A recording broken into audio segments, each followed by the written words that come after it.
Para Camilo, el amanecer no era un milagro de la naturaleza, sino el inicio de una guerra diaria contra la entropía. Se despertaba cada mañana a las 5:45, 30 segundos antes de que sonara la alarma de su reloj digital, como si su propio sistema nervioso estuviera calibrado con la rotación de la Tierra para evitar el sonido estridente del despertar forzado. Abría los ojos en una habitación que olía a lavanda sintética y a vacío. No había arrugas en sus sábanas de algodón egipcio de 600 hilos. Camilo dormía en una posición de rigor mortis, boca arriba, con las manos cruzadas sobre el pecho, apenas moviéndose durante la noche, como si incluso en el inconsciente del sueño, su cerebro dictara que el movimiento innecesario era un desperdicio de energía y un generador de desorden. Se levantó. Sus pies tocaron las pantuflas colocadas milimétricamente paralelas al borde de la cama. Caminó hacia el baño. El espejo le devolvió la imagen de un hombre de 50 años que parecía haber sido planchado. Su cabello gris estaba cortado con una precisión arquitectónica, su piel estaba exfoliada hasta la inexistencia de poros visibles, y sus ojos, de un marrón severo, escaneaban la realidad buscando el error, la falla, la mancha. Se lavó la cara contando exactamente 12 salpicaduras de agua fría. Se secó con toques suaves, metódicos. No había pasión en sus movimientos, solo una eficiencia quirúrgica. Camilo no vivía en su casa, la operaba. Bajó las escaleras de madera flotante, evitando el tercer escalón que solía crujir si se pisaba en el centro. La casa era un templo del minimalismo moderno, un cubo de hormigón y cristal donde el polvo tenía prohibida la entrada. No había cuadros torcidos, no había migas, no había rastro de vida orgánica descontrolada. Todo era blanco, gris o negro. Todo tenía ángulos rectos. Para un visitante externo, la casa podría parecer una obra maestra de diseño. Para Camilo, era una trinchera. Fuera, más allá de los cristales blindados de doble panel, el mundo era un lugar sucio, ruidoso e impredecible. Los pájaros cagaban en los coches, el viento despeinaba los árboles, la gente gritaba y los perros ladraban sin ritmo ni razón. Pero dentro, Camilo era Dios. Y Dios no jugaba a los dados, Dios usaba un calibrador. Se preparó el café, pesó los granos, 18 gramos exactos, midió el agua, 300 mililitros, controló la temperatura, 92 grados centígrados. Mientras el líquido oscuro goteaba en la jarra de cristal, con un sonido hipnótico, Camilo miró hacia el patio trasero. Allí estaba su verdadera obra maestra, su razón de ser y su mayor fuente de ansiedad, el invernadero. No era un jardín. Llamarlo jardín sería un insulto a la ingeniería de control que Camilo había desplegado allí. Era una estructura de acero inoxidable y vidrio templado, herméticamente sellada, con un sistema de filtración de aire de grado hospitalario y un control de humedad automatizado que mantenía el ambiente en un perpetuo equilibrio primaveral. Allí no entraban abejas, ni moscas, ni esporas de hongos no autorizadas. Allí, Camilo cultivaba bonsáis. Terminó su café, lavó la taza inmediatamente, la secó y la guardó. Se dirigió a la puerta trasera, se puso su bata de trabajo blanca, impoluta, y sus guantes de látex. Introdujo el código de seguridad en el panel del invernadero, y la puerta se deslizó con un susurro neumático. Entró. El aire dentro era distinto.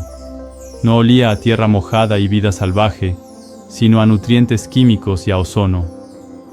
Era un olor limpio, clínico, el olor de la naturaleza lobotomizada. Camilo caminó entre las mesas de exhibición. Allí descansaban sus prisioneros vegetales. Eran árboles magníficos, reducidos a miniaturas grotescamente hermosas mediante décadas de tortura refinada.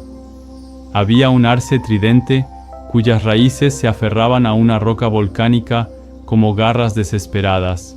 Había un pino negro japonés con el tronco retorcido en una espiral antinatural, una forma que en la naturaleza solo se conseguiría tras siglos de vientos huracanados en un acantilado, pero que Camilo había logrado con alambres de cobre y tensores de acero. Se detuvo frente a su favorito, un Juniperus chinensis de 80 años que había heredado de su maestro y que había pasado los últimos 20 años perfeccionando. El árbol era una escultura de sufrimiento estético.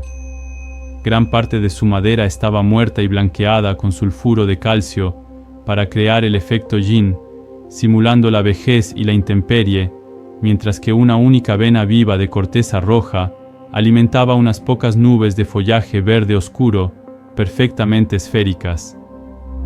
Camilo sacó de su bolsillo un calibrador digital y unas tijeras de podar de acero japonés que costaban más que el sueldo mensual de un obrero. Se acercó al enebro. Entornó los ojos. Algo le molestaba. Una pequeña aguja, una hoja minúscula en la tercera rama inferior, había crecido 2 milímetros más de lo previsto durante la noche. Rompía la simetría triangular de la copa. Era una rebelión. Era un insulto. Inaceptable, susurró Camilo. Su voz sonó extraña en el silencio del invernadero, carente de eco. Con la delicadeza de un neurocirujano desactivando una bomba, Camilo acercó las tijeras. Clic. El fragmento de vida verde cayó sobre la mesa inmaculada. Camilo lo recogió con unas pinzas, lo depositó en una bolsa de residuos orgánicos y luego sopló suavemente sobre la rama para eliminar cualquier rastro de polvo. Volvió a medir. Ahora sí. Perfecto. Estático. Muerto en vida. La satisfacción que sintió no fue alegría, fue alivio. Era la sensación de haber evitado una catástrofe. Para Camilo, el crecimiento libre era el enemigo. El crecimiento significaba cambio, y el cambio significaba que las cosas podían empeorar. Si dejaba que una rama creciera hacia donde quería, pronto todo el árbol perdería la forma. Si el árbol perdía la forma, el invernadero perdería la armonía. Si el invernadero perdía la armonía, su vida entera carecería de sentido. Era una lógica dominó de terror absoluto que lo mantenía en un estado de vigilancia perpetua. Se pasó las siguientes 2 horas revisando cada uno de los 50 árboles de su colección. Alambró una rama joven de un olmo que osaba apuntar hacia el cielo, forzándola a doblarse hacia la tierra en una reverencia forzada. «Es por tu bien», pensaba Camilo mientras apretaba el alambre hasta que la corteza se marcaba ligeramente. «Si te dejo crecer, te volverás salvaje y feo. Yo te doy propósito. Yo te doy belleza». Se veía a sí mismo no como un carcelero, sino como un salvador. Creía firmemente que estaba rescatando a esos árboles de la vulgaridad de ser simplemente plantas. A las 8 de la mañana, la luz del sol comenzó a golpear los cristales del techo. Camilo miró hacia arriba para ajustar las persianas automáticas y controlar la radiación UV, pero algo detuvo su mano sobre el panel de control. El cielo, que según su aplicación meteorológica debía estar despejado con vientos leves del noreste, estaba cambiando. En el horizonte, más allá de la valla perimetral de su propiedad, se estaba gestando una mancha. No era una nube blanca y algodonosa, de las que decoran los paisajes inofensivos. Era una masa oscura, violácea, amorfa, que parecía hincharse y devorar el azul a una velocidad alarmante.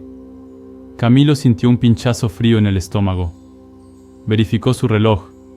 Verificó la aplicación. El pronóstico decía 0% de probabilidad de precipitaciones. La tecnología le prometía seguridad. Pero sus ojos, esos escáneres de imperfecciones, veían una amenaza biológica inminente.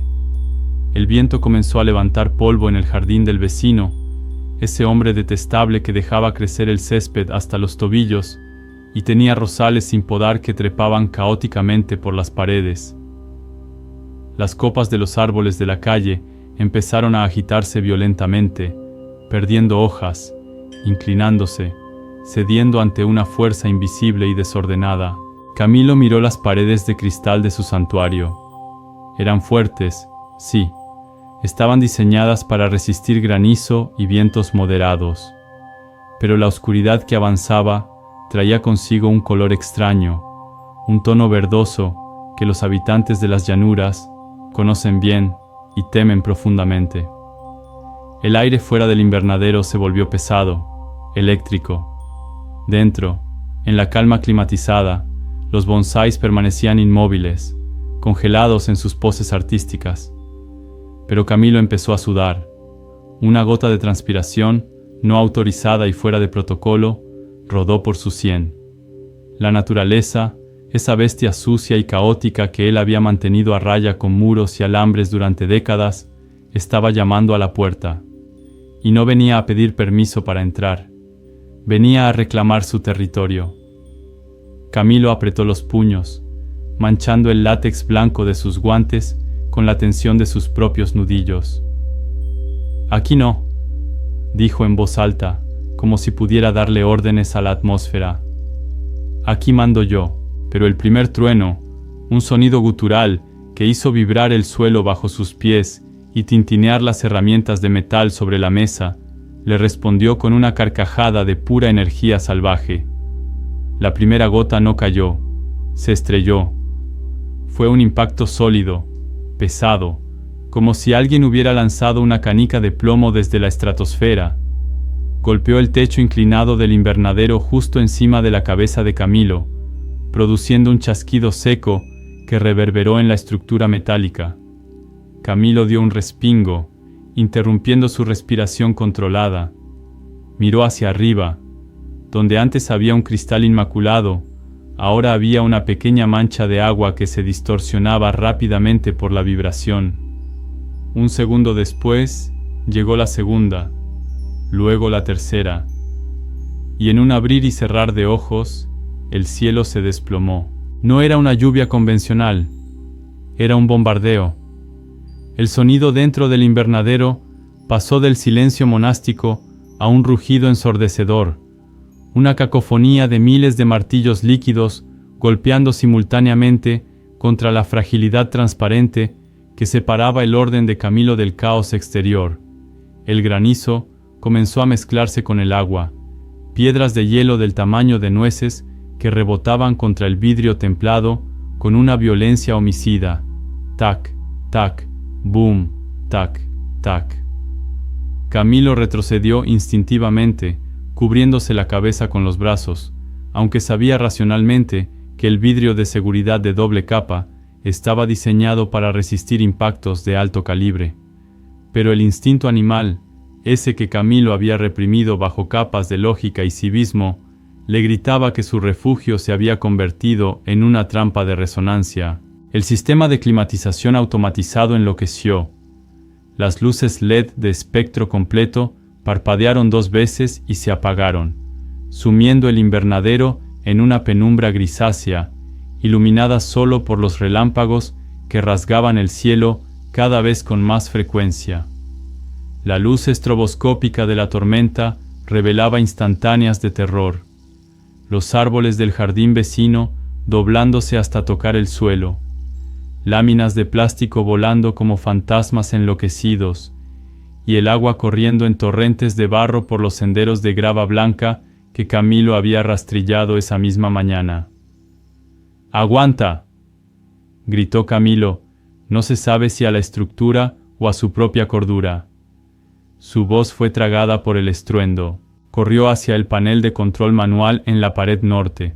Sus dedos, normalmente firmes y precisos, temblaban y resbalaban sobre los botones físicos. Intentó activar el cierre de emergencia de las ventilaciones laterales, temiendo que la presión barométrica reventara los sellos. La pantalla digital parpadeaba en rojo. Error de sensor externo. Datos no disponibles. La tecnología, su aliada infalible, se había declarado ciega y muda ante la magnitud del evento. Camilo golpeó el panel con el puño, una explosión de ira impotente. «Funciona, maldita sea», rugió. El viento aullaba ahora con una tonalidad distinta, un silbido agudo y penetrante que buscaba cualquier grieta, cualquier debilidad en la armadura del edificio.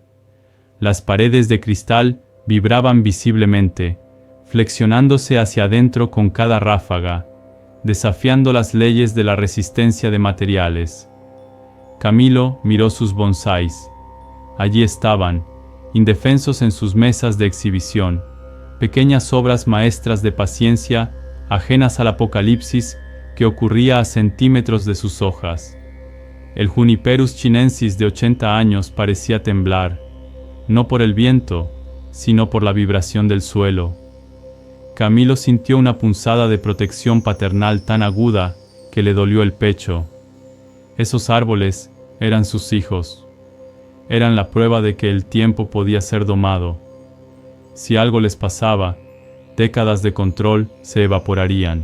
Se quitó la bata blanca, que ya estaba manchada de sudor frío, y corrió hacia el enebro. Su plan, nacido de la desesperación, era trasladar los ejemplares más valiosos al interior de la casa principal. Pero para hacerlo, tendría que abrir la puerta corredera y exponer el microclima controlado a la furia exterior, aunque fuera por unos segundos. Calculó el riesgo. Miró la distancia, 20 metros de jardín abierto, bajo la lluvia ácida y el granizo, hasta la puerta trasera de la cocina. Era una locura. Podría resbalar, podría caer y aplastar el árbol. Mientras dudaba, paralizado por el análisis de riesgos, el destino tomó la decisión por él. Un sonido distinto cortó el aire, más grave y siniestro que el granizo. Fue un crujido de madera desgarrándose. Camilo giró la cabeza hacia la derecha, hacia la pared de cristal que daba al jardín del vecino. A través de la cortina de agua, vio como una de las ramas masivas del viejo roble descuidado, ese árbol que él había denunciado al ayuntamiento 3 veces por invasión de espacio aéreo, se separaba del tronco principal, impulsada por una ráfaga de viento huracanado. La rama, pesada, oscura y llena de nudos salvajes, voló como un ariete medieval. El tiempo se ralentizó. Camilo vio la trayectoria. Sabía, con una certeza geométrica, dónde iba a impactar. ¡No! El grito se le desgarró en la garganta. El impacto fue una explosión. El vidrio templado, diseñado para resistir golpes puntuales, pero no la masa inercial de media tonelada de madera muerta, estalló. No se rompió en pedazos grandes, se desintegró en una lluvia de millones de diamantes letales. La rama atravesó la barrera y se estrelló contra el suelo del invernadero, llevándose por delante 2 mesas de exhibición. El estruendo del cristal roto se mezcló con el sonido metálico de las estructuras colapsando, y el crack sordo de las macetas de cerámica artesanal, haciéndose añicos. La presurización del invernadero desapareció en un instante. El viento entró como una bestia hambrienta que ha olido sangre. Fue una invasión física. El aire frío y húmedo, cargado de hojas muertas, tierra y olor a ozono, barrió el ambiente estéril. Papeles, herramientas y bolsas de sustrato salieron volando en un remolino caótico. Camilo fue derribado por la onda de presión y cayó al suelo, rodando sobre los fragmentos de vidrio que se clavaron en sus palmas y rodillas. El dolor fue agudo, pero lejano. Su mente estaba enfocada en el horror visual que se desplegaba ante él. El viento, ya sin barreras, atacó a los bonsáis. Esos árboles, diseñados para la quietud, para la contemplación estática, no tenían la fuerza estructural para resistir un vendaval. Camilo vio, con los ojos desorbitados, cómo su arce tridente era arrancado de su maceta, sus raíces expuestas al aire como nervios desnudos y lanzado contra la pared opuesta. Vio cómo el pino negro japonés, con su tronco alambrado y forzado, se partía por la mitad con un chasquido seco, incapaz de flexionar porque Camilo le había robado la flexibilidad natural en nombre de la estética. Se arrastró por el suelo, ignorando la sangre que manchaba sus pantalones grises de sastre. Tenía que llegar al Juniperus. Tenía que salvar al rey. El enebro estaba en una mesa central que todavía seguía en pie, pero se balanceaba peligrosamente. El viento azotaba su follaje perfecto, despeinando las nubes verdes que Camilo había tardado 5 años en esculpir, arrancando agujas, desnudando la madera. «Ya voy», balbuceó Camilo, escupiendo un trozo de vidrio que le había saltado a la boca. «Ya voy, resiste». Llegó a la base de la mesa. Se levantó con esfuerzo, aferrándose al metal frío.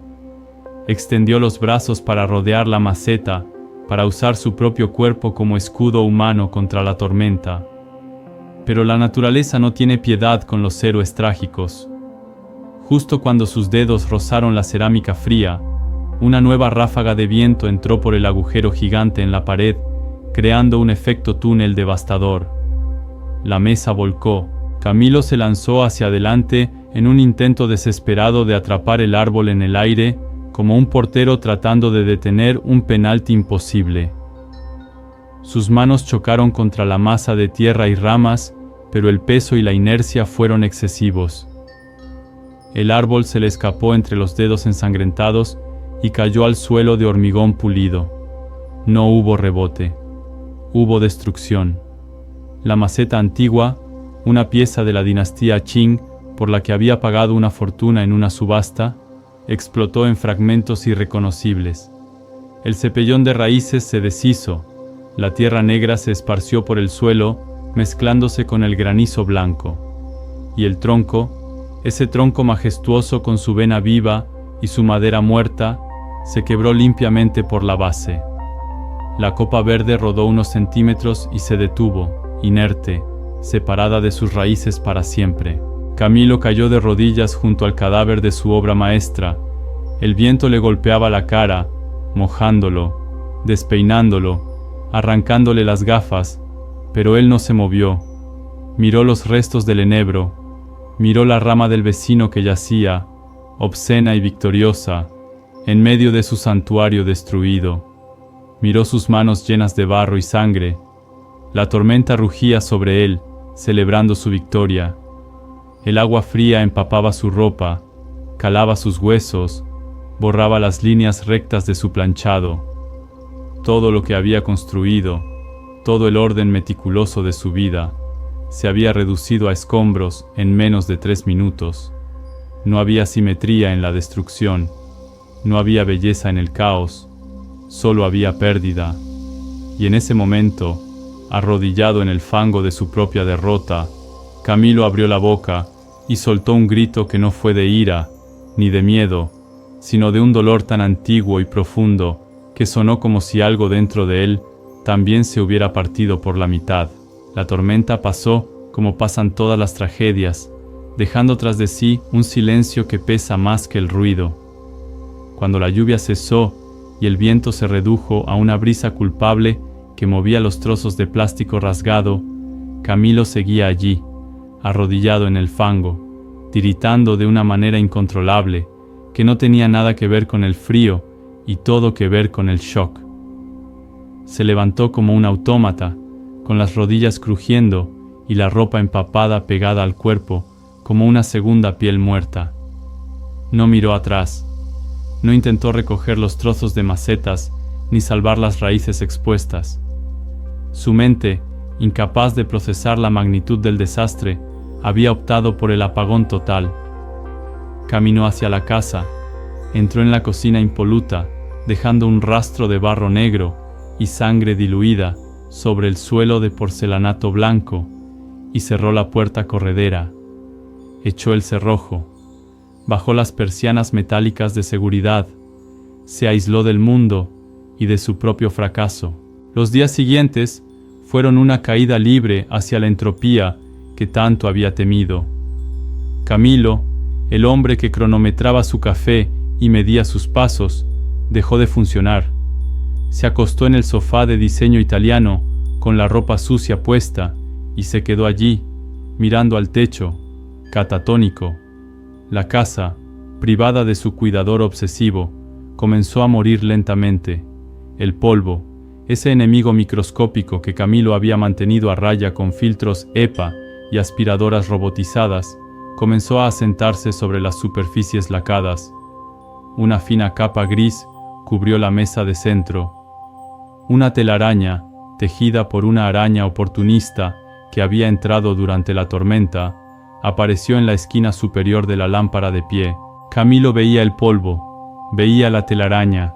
Su cerebro registraba las infracciones al orden, pero su cuerpo se negaba a responder. ¿Para qué?, pensaba con una amargura tóxica. ¿Para qué limpiar si al final todo se rompe? ¿Para qué ordenar si el caos siempre tiene la última palabra? La destrucción del invernadero no había sido solo un accidente meteorológico, había sido una refutación teológica. Su Dios, el control, había muerto aplastado por una rama de árbol.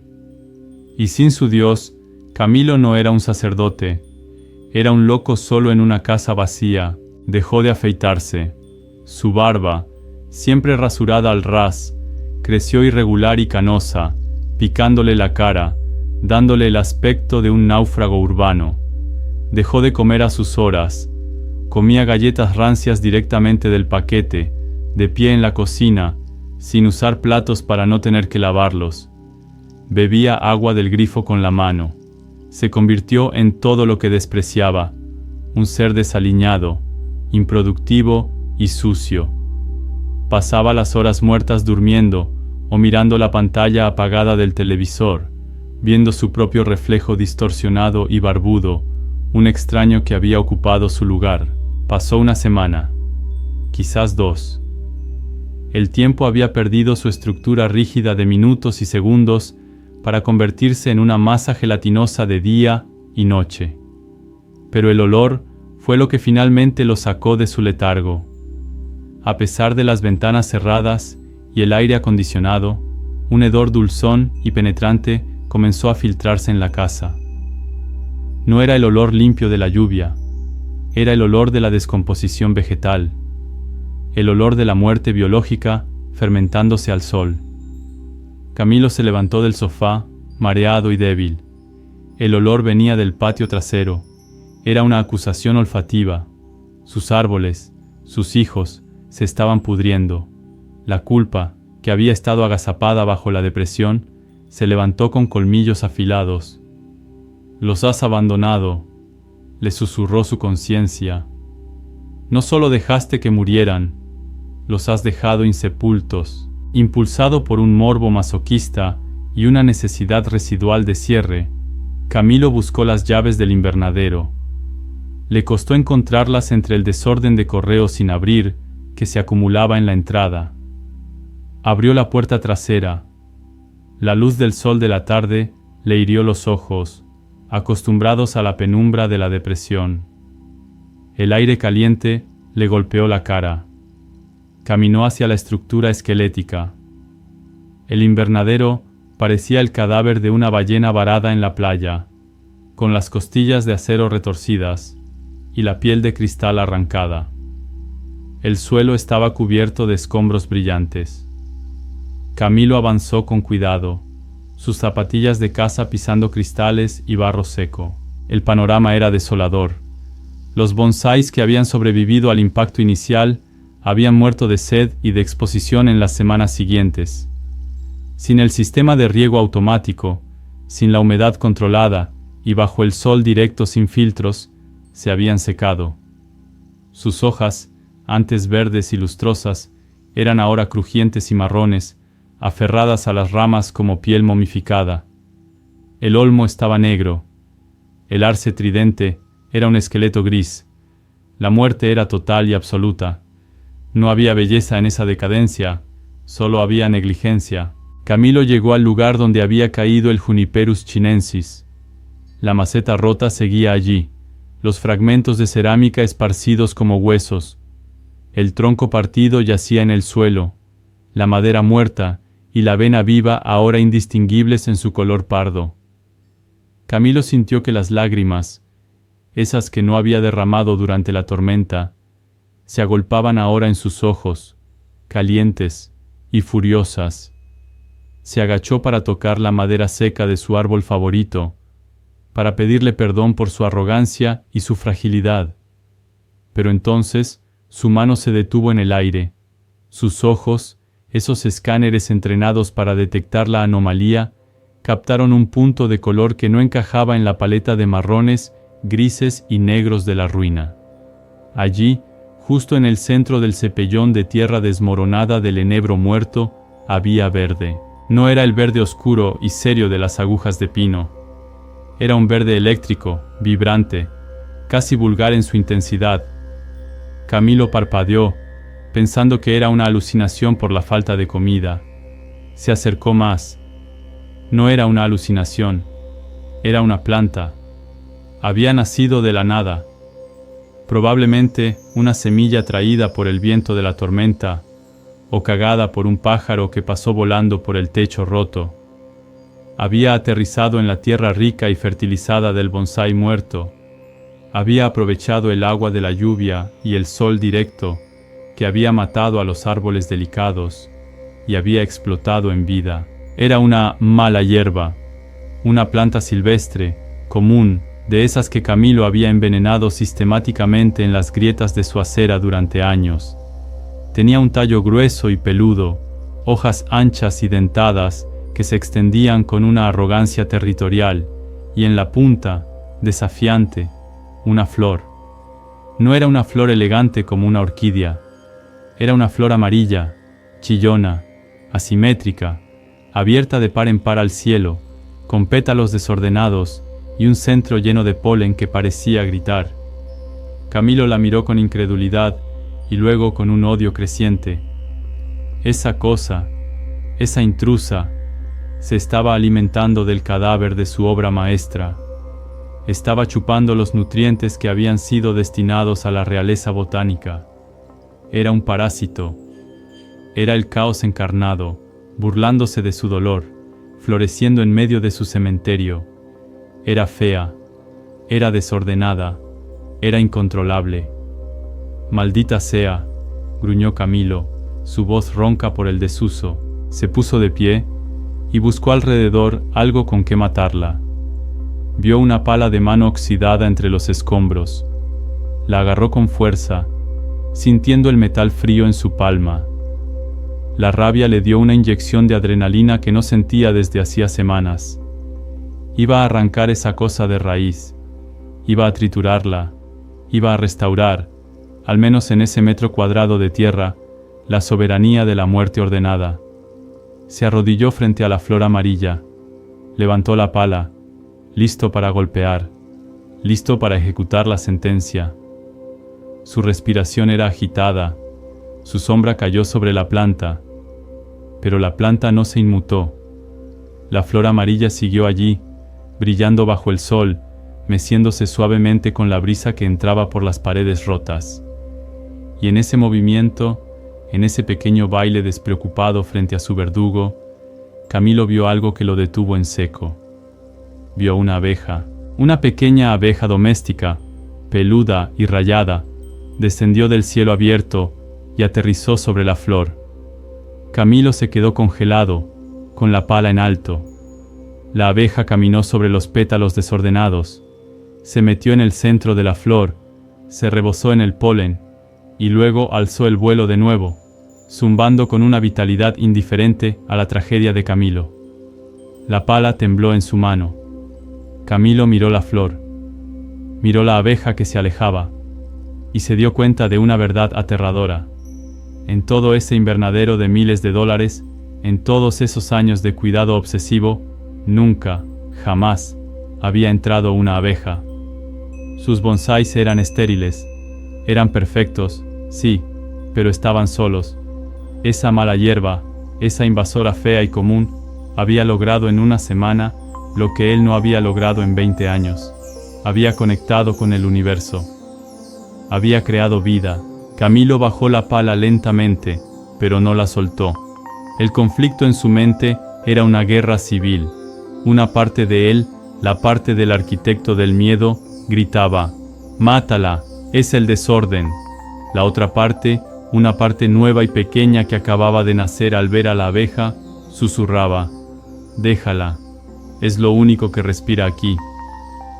Se quedó allí, arrodillado entre los cristales, mirando a los ojos a su enemigo amarillo, sin saber si iba a destruirlo o si iba a echarse a llorar. La pala cayó de las manos de Camilo, no porque él decidiera soltarla conscientemente, sino porque sus dedos, agarrotados por la tensión de una ejecución inminente que su alma se negaba a firmar, simplemente cedieron. El metal golpeó contra un trozo de vidrio templado con un clank agudo y discordante que pareció resonar en todo el vecindario silencioso. Camilo se quedó allí, con las manos vacías colgando a los costados, respirando el aire cargado de esporas y derrota, mirando fijamente a la flor amarilla que se mecía, insolente y viva, en la tumba de su pasado. No era una decisión racional. Si Camilo hubiera seguido el manual de operaciones de su vida, esa planta habría sido arrancada, triturada y rociada con glifosato en cuestión de segundos. Representaba todo lo que él odiaba. Era invasiva, era asimétrica, era vulgar. Pero la visión de la abeja, ese pequeño punto de conexión biológica que había ignorado sus millones de dólares en árboles muertos para posarse en una hierba gratis, había abierto una grieta en su lógica blindada. Se inclinó hacia adelante, acercando su rostro a la planta, invadiendo su espacio personal como un científico que examina una bacteria desconocida bajo el microscopio. Por primera vez, miró una mala hierba sin la intención de eliminarla, sino con la curiosidad genuina de entender cómo demonios había sobrevivido al apocalipsis. Lo que vio fue una lección de ingeniería biológica brutal. El tallo de la planta no era elegante ni liso como la corteza de sus arces japoneses. Era grueso, carnoso, cubierto de una pelusa blanca y defensiva que atrapaba el rocío. Sus hojas no buscaban la armonía triangular. Se extendían horizontalmente, anchas y dentadas como sierras, maximizando la superficie para capturar cada fotón de luz solar disponible. No había diseño en el sentido estético, pero había una eficiencia despiadada. Esa planta no estaba allí para ser bonita, estaba allí para ganar. Había colonizado el sustrato rico en acadama y piedra pómez del enebro muerto. Había hundido sus raíces blancas y voraces en la profundidad de la maceta rota, y había bebido el agua de la tormenta con una codicia que los delicados bonsáis, acostumbrados al riego por goteo medido, jamás habrían tenido. Camilo miró los cadáveres de sus árboles alrededor. Eran aristócratas frágiles. Habían muerto en el momento en que su sistema de soporte vital falló. Se dio cuenta con un horror repentino, inválidos. Él los había lisiado. Al cortar sus raíces pivotantes para que cupieran en macetas planas, al alambrar sus ramas para que no se movieran con el viento, les había robado su capacidad de resiliencia, los había hecho dependientes de su Dios, Él. Y cuando Dios falló, ellos murieron. Pero esta cosa, esta flor amarilla, no necesitaba a nadie, no necesitaba alambrado, no necesitaba fertilizante importado de Japón, no necesitaba un techo de cristal. Había mirado a la tormenta a la cara y había dicho: me quedo. Camilo sintió una oleada de vergüenza. Se miró las manos, todavía enfundadas en los guantes de látex sucios y rasgados. Esos guantes eran la barrera final, la última línea de defensa entre su piel y la suciedad del mundo. Durante 20 años, nunca había tocado la tierra directamente. Siempre había herramientas, siempre había protección. Tocar la tierra era ensuciarse, y ensuciarse era perder el control. Pero ahora, mirando la vitalidad obscena de la planta, los guantes le parecieron ridículos. Le parecieron preservativos, puestos en las manos de un hombre que tiene miedo de tocar la vida. Con un movimiento lento, casi ceremonial, Camilo agarró el borde del guante izquierdo con la mano derecha y tiró. El látex se estiró con un chasquido húmedo y salió, revelando una mano pálida, suave, con las uñas perfectamente cortadas, una mano que parecía no haber trabajado nunca un día en su vida. Hizo lo mismo con el derecho. Tiró los guantes sobre el montón de cristales rotos. Se sintió extrañamente desnudo, vulnerable. Extendió el dedo índice, temblando ligeramente, y tocó la tierra húmeda alrededor de la base de la flor. Estaba fría, estaba granulosa, estaba mojada. La sensación fue eléctrica. No fue asco lo que sintió, como había temido toda su vida. Fue textura, fue realidad. Sintió la humedad penetrando en sus huellas dactilares, manchando su piel inmaculada de negro.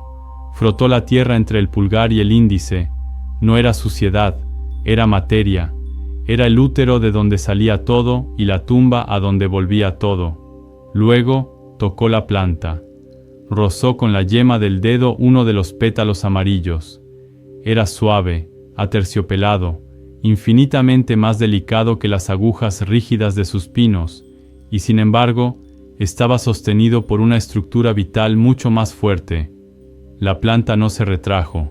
Siguió allí, existiendo, vibrando levemente con el viento. Camilo se dio cuenta de que la tierra alrededor de las raíces de la planta estaba empezando a secarse superficialmente por el sol de la tarde. Un instinto antiguo se despertó en él. No el instinto del arquitecto que mide mililitros, sino el instinto del cuidador que ve una necesidad. Miró a su alrededor buscando su regadera de cuello fino, la de cobre martillado. Estaba aplastada bajo una viga de acero a 3 metros de distancia. No importaba. Camilo vio un fragmento cóncavo de una maceta rota que había formado un pequeño cuenco natural donde se había acumulado agua de lluvia sucia. Lo cogió con sus manos desnudas, sin importarle el borde afilado que le rozó la palma. El agua estaba turbia, llena de polvo y hojas muertas. Agua no filtrada, pensó su mente obsesiva. Tiene patógenos, tiene pH incorrecto. Cállate, murmuró Camilo a su propia neurosis. Llevó el fragmento de cerámica hacia la planta y vertió el agua con cuidado sobre la base del tallo. La tierra seca siseó suavemente y bebió el líquido al instante, oscureciéndose, agradecida. Camilo observó cómo el agua desaparecía, imaginando cómo bajaba por las raíces, cómo nutría las células, cómo mantenía erguida esa insolencia amarilla. Se sentó en el suelo, sobre los escombros, sin importarle ya sus pantalones de sastre arruinados. Cruzó las piernas en una posición incómoda, rodeado de destrucción, custodiando su única posesión viva, una mala hierba. El sol comenzó a bajar, tiñendo el cielo de naranjas y violetas, colores que se reflejaban en los cristales rotos, esparcidos por el suelo como un campo de diamantes trágicos. Camilo no entró en casa. No tenía hambre. No tenía ganas de encender la televisión ni de limpiar. Por primera vez en décadas, no tenía un plan para la siguiente hora. No sabía qué iba a hacer con el invernadero. No sabía qué iba a hacer con su vida. El futuro era una página en blanco, aterradora y sucia. Pero mientras la luz se desvanecía y las primeras estrellas aparecían sobre el techo abierto, Camilo no sintió el pánico habitual de la incertidumbre. Sentía una especie de agotamiento lúcido. Miraba la flor, que comenzaba a cerrar sus pétalos para dormir, respondiendo a un reloj biológico interno que no necesitaba baterías ni ajustes manuales. «Tú ganas», le dijo Camilo a la planta, con una voz ronca que sonó casi como una plegaria. «Tú te quedas. Yo no sé qué hacer. Enséñame». Y allí se quedó, el hombre que quería ser Dios, recibiendo su primera lección de humildad de un diente de león que había nacido de la catástrofe. La noche cayó sobre ellos, fría y desordenada, y por primera vez, Camilo no corrió a encender la calefacción. Se limitó a abrazarse las rodillas y a esperar, simplemente esperar, a ver qué traía el amanecer sin haberlo programado en su alarma. Camilo despertó con el sol en la cara, pero no era la luz filtrada y segura de su dormitorio. Era una luz cruda, directa, llena de partículas de polvo que bailaban en el aire. Intentó moverse, y su cuerpo protestó con un coro de crujidos. Tenía el cuello rígido, la espalda dolorida por haber dormido sobre el hormigón frío, y las piernas entumecidas. Al abrir los ojos, la primera imagen que su cerebro procesó no fue el techo inmaculado de yeso, sino la estructura retorcida de acero de su invernadero destruido, recortada contra un cielo azul insultantemente despejado. Se incorporó lentamente, quitándose un trozo de hoja seca que se le había pegado a la mejilla. Tenía sed, tenía hambre, olía a sudor rancio y a tierra mojada. En cualquier otro momento de su vida, esta situación habría desencadenado un ataque de pánico inmediato y una carrera frenética hacia la ducha para esterilizarse. Pero esa mañana, la suciedad le parecía irrelevante, casi un uniforme necesario para la nueva realidad que habitaba. Miró a su lado. La flor amarilla seguía allí. Se había abierto de nuevo con el amanecer, desplegando sus pétalos asimétricos con una confianza ciega en el futuro.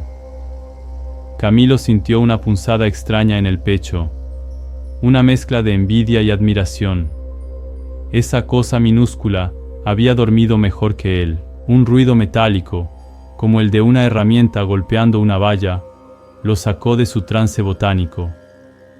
El sonido venía del límite de su propiedad, justo donde el muro de separación había sido dañado por la caída de la rama del roble. Camilo giró la cabeza, esperando ver a un equipo de limpieza municipal o quizás a un perito del seguro evaluando los daños. Lo que vio fue a Roberto, el vecino, el enemigo, el hombre que representaba todo lo que Camilo despreciaba. Roberto era un tipo de 60 y tantos años, con una barriga prominente que desafiaba la gravedad, vestido siempre con camisas de franela a cuadros y pantalones de trabajo manchados de grasa o clorofila. Roberto, el que dejaba que su césped creciera salvaje para atraer polinizadores. Roberto, el que hacía barbacoas ruidosas y se reía demasiado fuerte. Roberto estaba apoyado en la parte baja de la valla rota, con los antebrazos descansando sobre la madera astillada, sosteniendo una taza de café humeante. Estaba mirando el desastre del invernadero con una expresión indescifrable bajo su gorra de béisbol descolorida. El instinto defensivo de Camilo se activó. Se puso de pie tambaleándose, sacudiéndose el polvo de los pantalones como si pudiera recuperar su dignidad con palmadas. Se preparó para el conflicto. Esperaba una disculpa, o mejor aún, una admisión de culpa legal. Tu árbol destruyó mi propiedad, ensayó mentalmente. Te voy a demandar hasta dejarte sin camisa. Pero antes de que pudiera abrir la boca para lanzar su veneno legal, Roberto habló.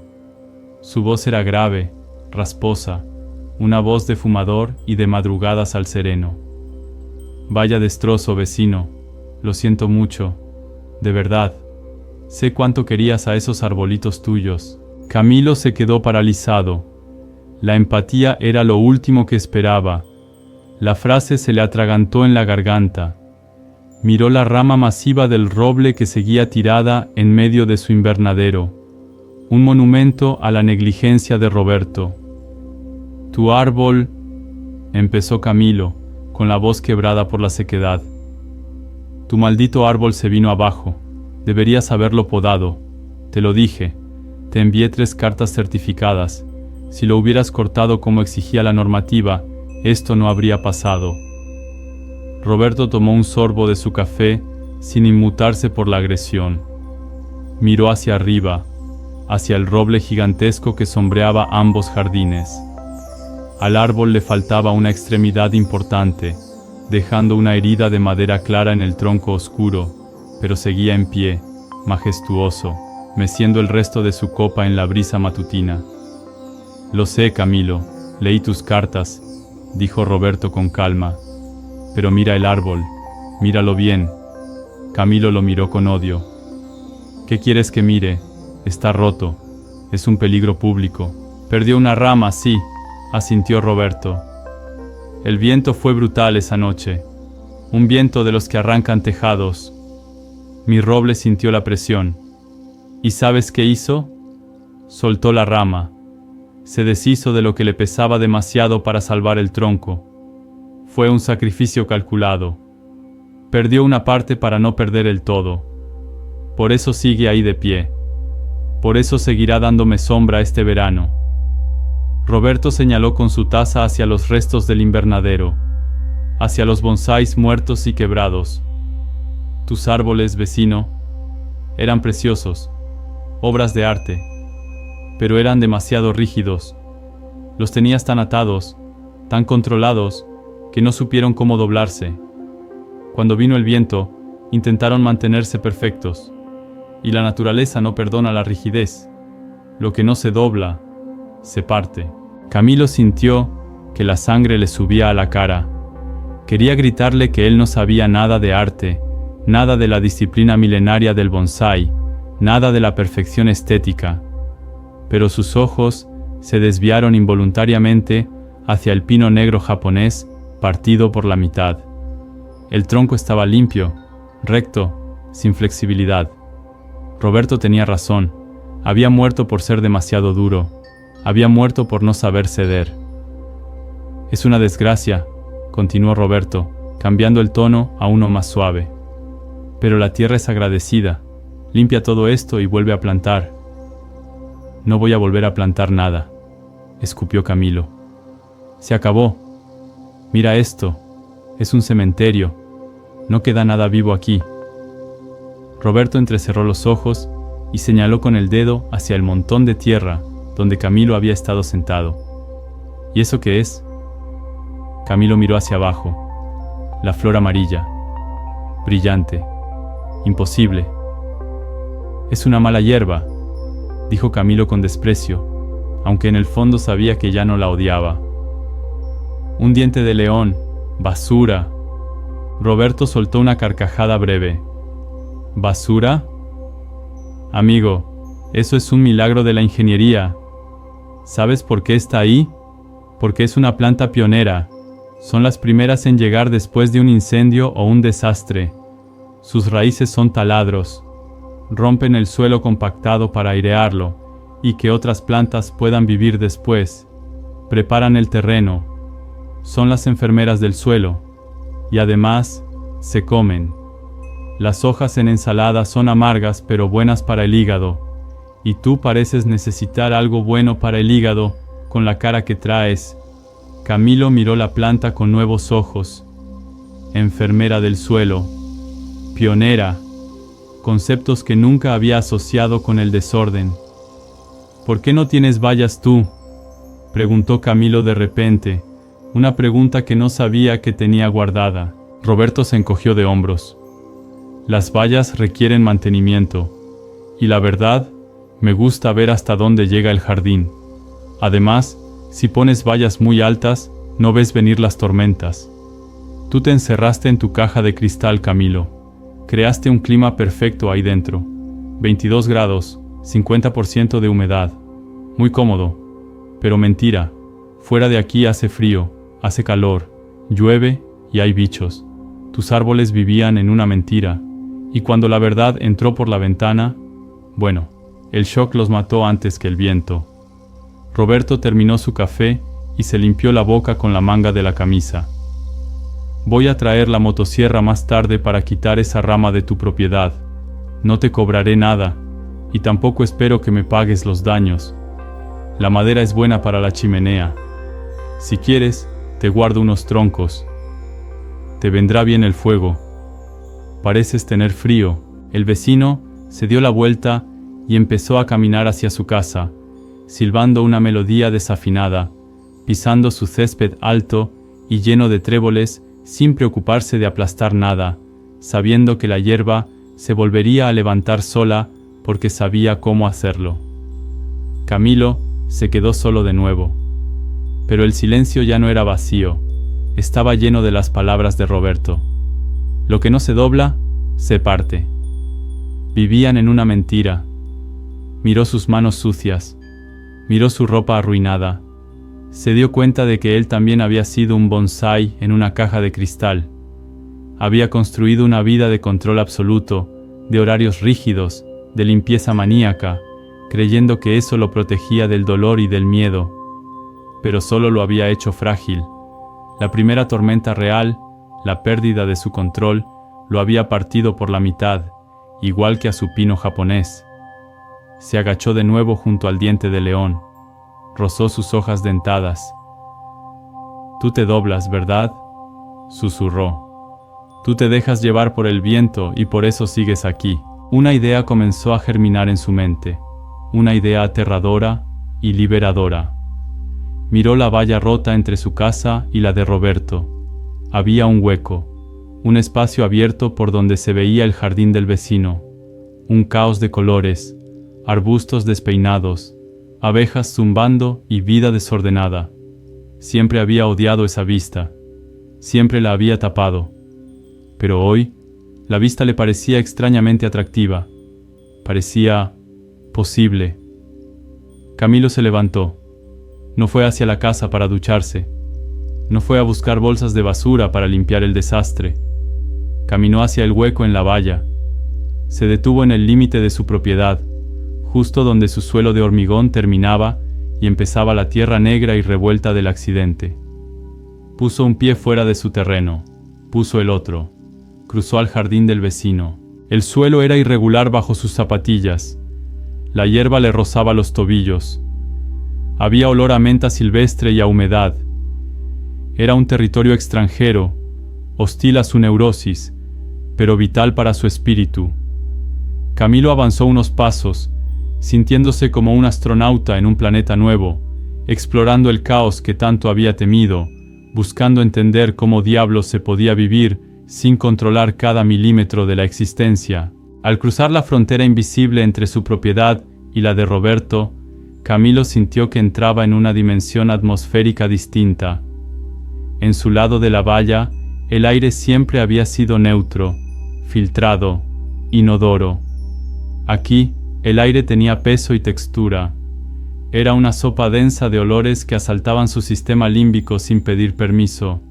Olía a tierra fermentada, a savia de pino recién cortada, a excremento de pájaro, a madreselva dulce y a gasolina de motor de 2 tiempos. Era el olor de la vida ocurriendo en tiempo real, sin edición y sin censura. Sus pies, acostumbrados a la planicie predecible del hormigón pulido y la grava nivelada con láser, tuvieron que aprender un nuevo lenguaje. El suelo del jardín de Roberto era una topografía de trampas y sorpresas. Raíces que sobresalían como venas varicosas de la tierra, montículos de topos, depresiones ocultas bajo el trébol y piedras sueltas. Camilo tropezó 2 veces en los primeros 5 metros, agitando los brazos para mantener el equilibrio, sintiéndose torpe y ridículo.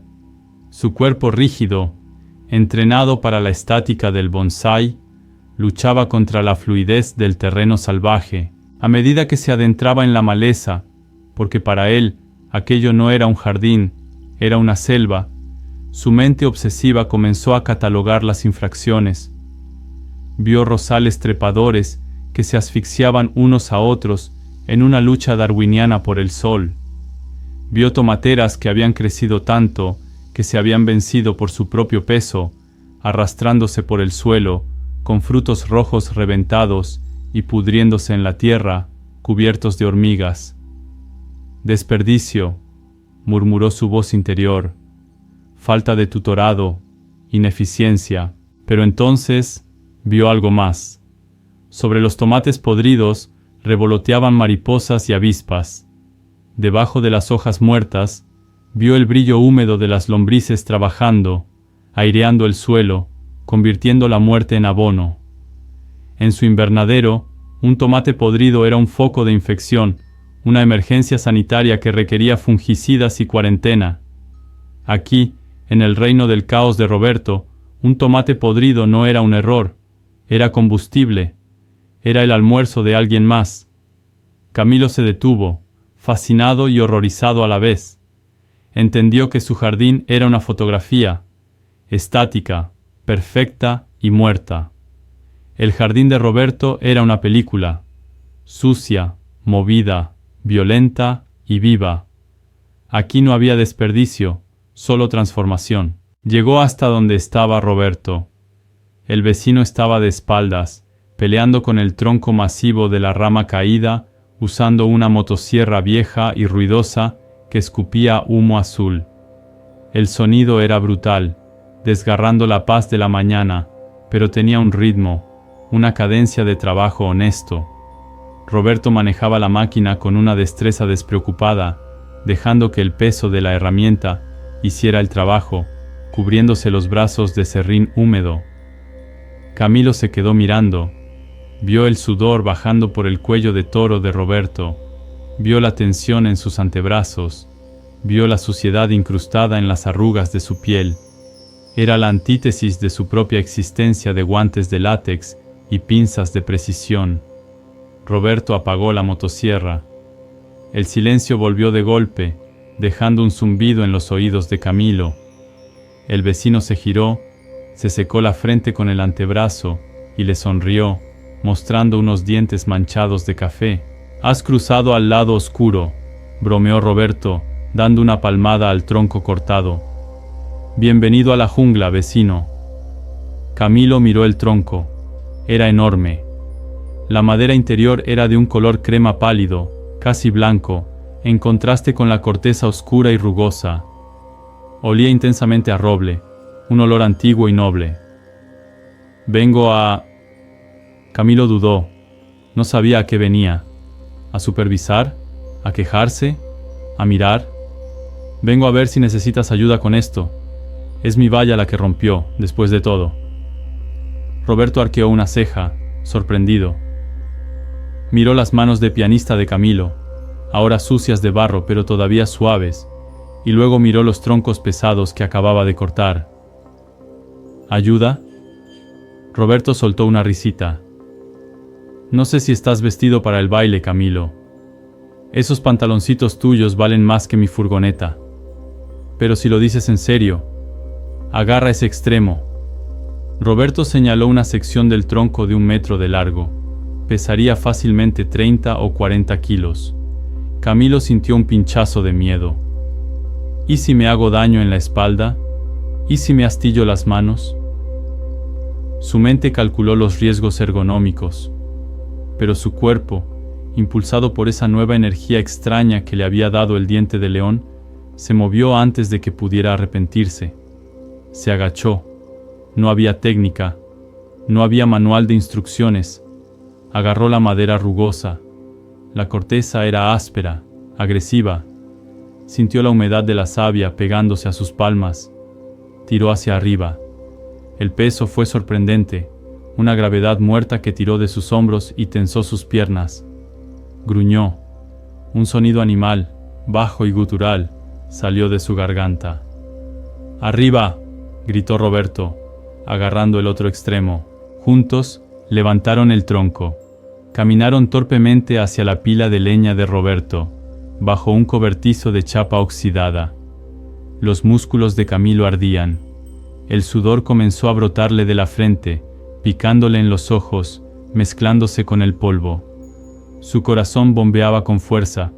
Boom, boom, boom. No por ansiedad, sino por esfuerzo. Por primera vez en años, su taquicardia tenía un propósito productivo. Lanzaron el tronco sobre la pila. Clonk. El sonido de madera contra madera fue satisfactorio, definitivo. Camilo se enderezó, jadeando, mirando sus manos. Tenía la savia pegada. Tenía una pequeña raspadura en el antebrazo derecho, de donde brotaba una gota de sangre minúscula, roja y brillante. Se la miró como si fuera una joya. Estaba sangrando, estaba sucio. Y, curiosamente, no sentía la necesidad de lavarse. «Buena carga», dijo Roberto, asintiendo con aprobación. «Tienes fuerza escondida debajo de todo ese almidón, vecino». Camilo sonrió. Fue una sonrisa involuntaria, cansada, pero real. Pesa más de lo que parece.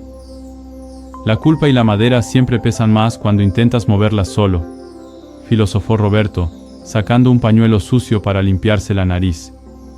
Oye, hace calor. ¿Quieres un tomate? Antes de que Camilo pudiera responder, Roberto se acercó a una de esas plantas desordenadas y monstruosas que Camilo había juzgado antes.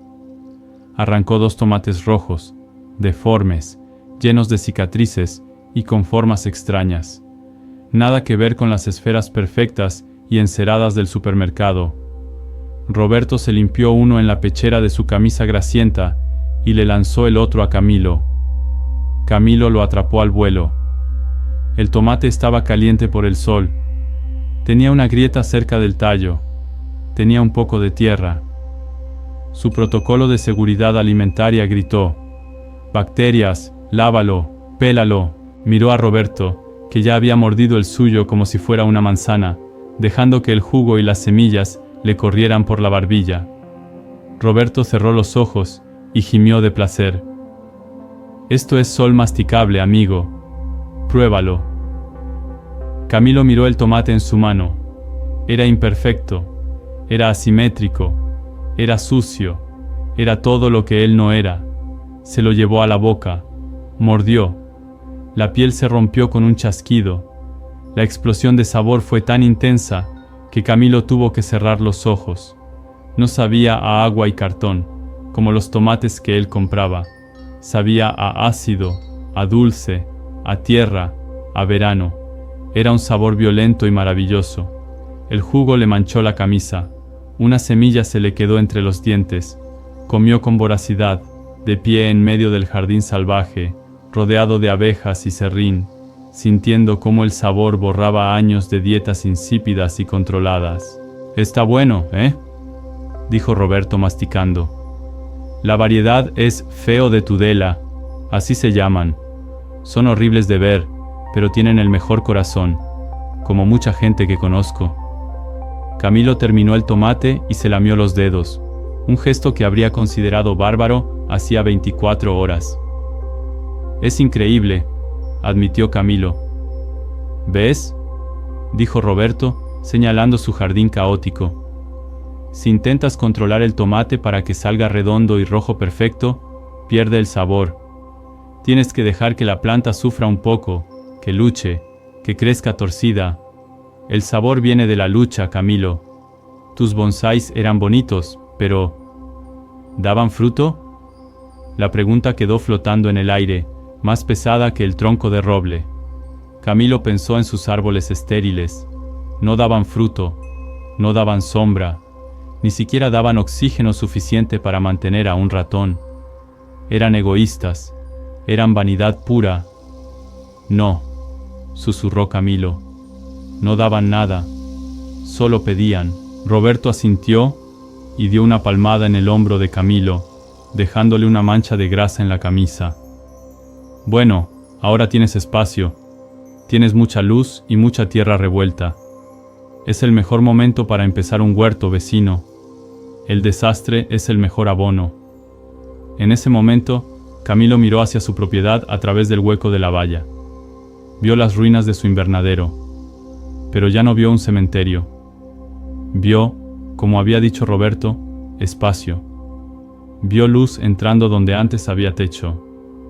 Vio la tierra expuesta, y por primera vez no sintió la urgencia de reconstruir las paredes de cristal. Sintió la urgencia de ver qué pasaría si dejaba la puerta abierta. Camilo cruzó de nuevo el hueco de la valla, regresando a su propiedad como un soldado que vuelve del frente, sucio, herido y con la mirada cambiada. El contraste fue inmediato y violento. Su jardín, incluso en ruinas, seguía teniendo esa geometría subyacente de represión. La grava blanca seguía delimitando caminos por donde nadie caminaba, y las luces solares automáticas, que habían sobrevivido a la tormenta, comenzaban a encenderse con su brillo azulado y clínico, iluminando el desastre como si fuera una escena del crimen en un quirófano. Entró en su casa por la puerta trasera.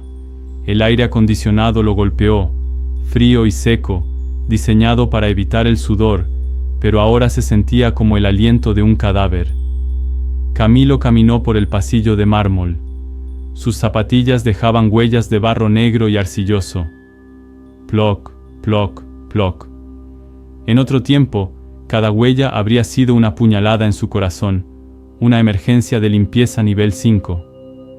Ahora, las miraba con una fascinación extraña. Eran pruebas de vida. Eran la confirmación de que había estado fuera, en el mundo real, y había traído un pedazo de él consigo. Fue al garaje. Allí, colgadas en un panel perforado con siluetas dibujadas para indicar dónde iba cada herramienta, descansaban los instrumentos pesados que nunca usaba.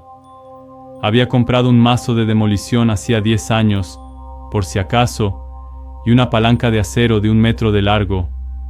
Estaban impolutos, sin un solo rasguño, vírgenes de esfuerzo.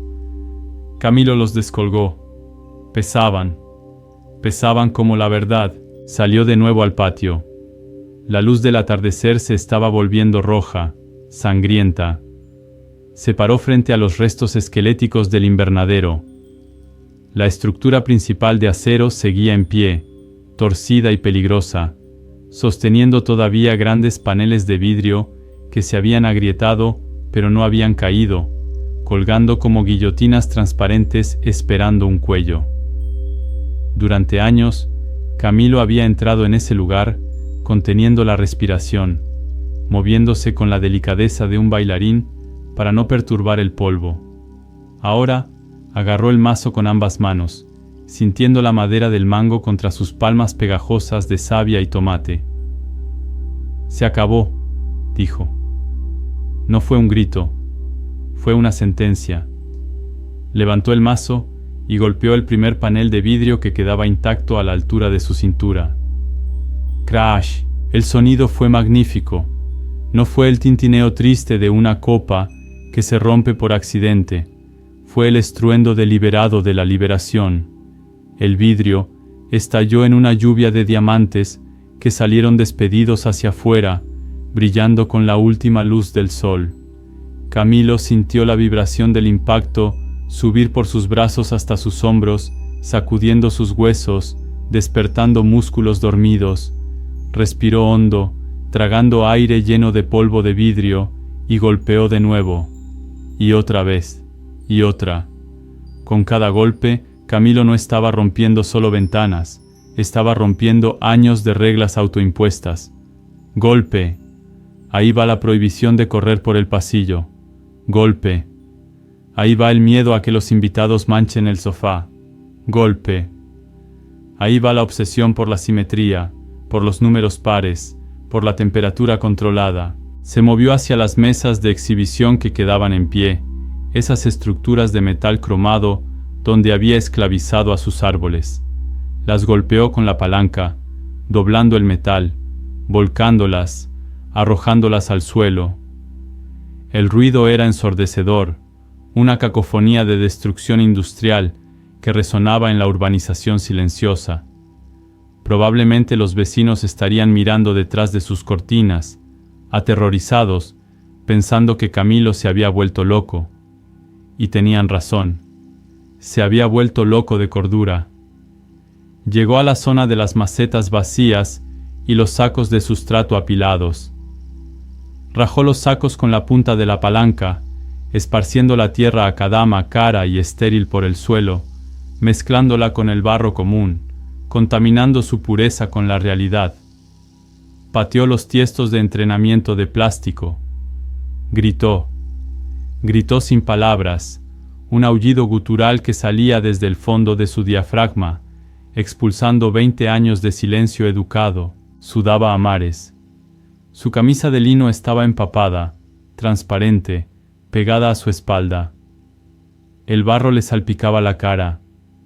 Tenía un corte pequeño en la mejilla donde un vidrio le había rozado. Pero Camilo nunca se había sentido tan poderoso. Había pasado su vida construyendo jaulas, y ahora descubría que tenía el poder de derribarlas. Cuando ya no quedaron cristales en los marcos, cuando las mesas estuvieron volcadas y el suelo cubierto de escombros, Camilo se detuvo ante el último vestigio de su antiguo imperio, el sistema de riego automático. Era una red compleja de tubos negros y goteros de precisión que serpenteaba por todo el recinto como un sistema nervioso artificial. Lo agarró con las manos desnudas y tiró. El plástico se estiró y se rompió. Tiró más fuerte, arrancando metros y metros de tubería, desenterrando los conductos principales, luchando contra la manguera como si fuera una serpiente pitón que lo hubiera estado asfixiando lentamente. Cayó hacia atrás, sentado sobre un montón de tierra, con la maraña de tubos negros en las manos, jadeando, riendo entre dientes. Una risa histérica, entrecortada, que le sacudía el pecho. Miró a su alrededor. La destrucción era total. Ya no parecía un invernadero dañado, parecía una zona de guerra. Pero por primera vez, Camilo podía ver a través de él. Sin los cristales sucios y las persianas a medio bajar, podía ver el cielo completo. Podía ver las estrellas que empezaban a salir. Podía ver la silueta del roble de Roberto meciéndose libremente. Había eliminado el filtro. Se levantó con dificultad, apoyándose en la palanca como si fuera un báculo. Le dolía todo el cuerpo. Mañana no podría moverse. Pero esa noche tenía una última tarea. Caminó hacia los cadáveres de sus bonsáis, esparcidos por el suelo donde habían caído días atrás. El arce, el pino, el olmo. Los recogió uno a uno. Ya no los veía como obras de arte fallidas. Los veía como lo que eran: madera muerta, restos orgánicos. No los llevó a la basura, como habría hecho el antiguo Camilo. Los llevó a una esquina del jardín, donde había un hueco de tierra desnuda. Los apiló allí, formando una pequeña pira funeraria. Ramas retorcidas por alambres que ya no servían, troncos blanqueados con químicos, raíces que nunca pudieron estirarse. Roberto había dicho que el desastre era el mejor abono. Camilo entendió que la muerte de su perfección era el alimento de su nueva vida. Buscó en su bolsillo y encontró un mechero que usaba para sellar las puntas de las cuerdas de nylon. Se agachó junto a la pila de árboles muertos. Prendió una hoja seca de pino. La llama, pequeña y naranja, prendió rápido en la madera resinosa y seca. El fuego creció, iluminando la cara sucia de Camilo con un resplandor cálido y ancestral. Se sentó en el suelo, frente al fuego, viendo cómo se consumían 20 años de trabajo. El olor era intenso: madera quemada, barniz derritiéndose, y algo más: el olor a liberación. Vio cómo el alambre de cobre que todavía ataba algunas ramas se ponía al rojo vivo y luego negro, perdiendo su tensión. Vio cómo las formas forzadas se deshacían en ceniza gris. No sintió tristeza, sintió gratitud. Gracias por haber sido hermosos, pensó. Gracias por haber muerto para enseñarme que no puedo controlarlo todo. La fogata chisporroteó, lanzando pavesas hacia el cielo nocturno. Camilo se quedó allí hasta que el fuego se redujo a brasas brillantes.